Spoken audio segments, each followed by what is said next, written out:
Hi, and welcome to Wrong Way. And this is a BMW i3. Let me tell you more about it. Wrong Way. And good to see you again, guys. I missed you, yeah. And it's been a while since I made a video about a car. And I'm making this video because I rented this BMW i3 for around 2 days. So this is a service called InnogyGO, which you can see here on the side. And other companies, for example Drive Now in Berlin, also offer BMW i3s as a car that you can rent for minutes. Now, InnogyGO had a pretty good offer to rent this car for a day, which was around 25 euros for a full day of use, so I rented it for 2 days.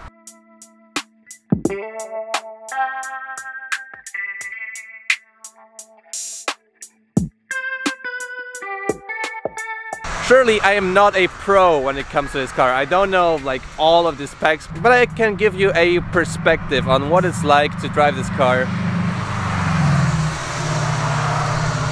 and how it's like to drive this car for more than like a couple of minutes that you get usually.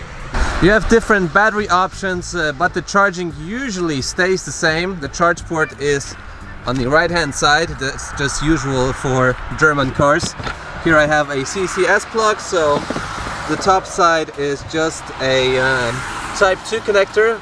The maximum AC power you can get here is 7.4 kilowatts. And here you can see the full CCS port. It charges with a rate of 50 kilowatts from 0 to 60% in the smaller version and to 85% in the bigger version. So the bigger battery you have, the faster charging speeds you will have. And the i3 seems really like a experiment that BMW has done. Just look at it. It's a van, it's a city car, it's pretty different. The obvious different things about the i3 is that it has doors that open like, I don't know, a gate. I find it a really nice feature. It's pretty comfortable to get in the rear seat, but if you have cars that are parked just really close to one another, you basically can't come in at the same time. So it's it's not a perfect solution, but it's certainly interesting, or quirky, as Dr. Muir would say. So the front door opens just normally, but the rear door has to be opened with this latch, and there's actually no other possibility to open this door from the rear passenger side. He has to reach all the way in to this part to open the rear door. Another interesting part of the i3 is, for example, the nose grille that is just, it's nothing. And the tires, the tires are pretty thin. I mean, these tires are thin for better efficiency, and the car is actually quieter. And obviously you don't feel so much of a difference when driving these thin tires. The same thing basically is in the rear. Yeah, these are very thin tires. So the i3 is actually made of a carbon fiber construction, so it's pretty expensive to make.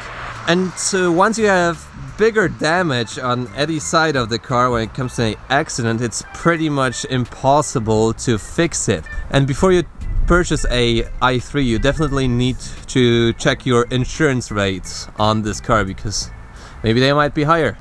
When it comes to storage space, it's pretty interesting as well, because this whole panel is actually, I know it's glass or something else.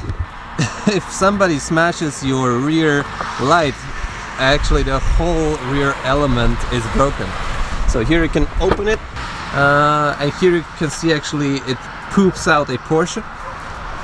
And the trunk is big enough for a helmet, a backpack, and a Speedway Mini 4 Pro. And obviously you can fold down the seats, but I think the trunk could be bigger, especially because the rear opening is just so high up. It's pretty high, right?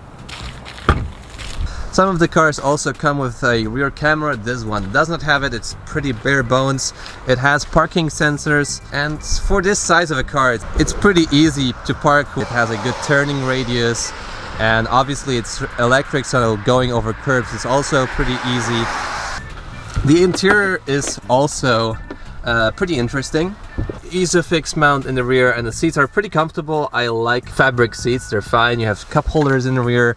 I have leg room. The seat is in a position where I'm sitting usually. I can also like retract the seat with just pulling this button. But the whole underside of the car is totally flat.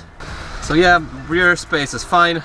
And the whole inside of the car is pretty interesting. You have this blue like contrast fabric on the side. The materials they choose here are pretty nice. This is actually like some recycled plastic, and here you have more fabric. So I feel like the interior of the i3 is futuristic when it comes to the material choice, but this thing here is like from 2008.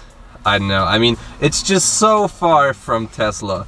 You have just a small screen here with the radio and other parameters. Choose everything with this dial that goes just sideways. It's pretty snappy and fast, but it's nowhere near to Tesla and other cars. So you have all this stuff here, like programmable buttons for your radio. You can turn on the AC when you turn on the car, so it actually has a start-stop button. So like temperature here, like climate control. If you're used to fossil cars or other BMWs, you won't get lost here. It doesn't feel modern when it comes to technology, but it feels modern when it comes to the material choices. There's also a teeny tiny LCD screen here that indicates the speed and other parameters. The steering wheel is also pretty modern actually. The footwell is combined, so your passenger can put his foot across to the pedals and suddenly accelerate. So you need to have good passengers, I guess. Anyways, I have been driving this car for 2 days, and for city driving it is like totally enough.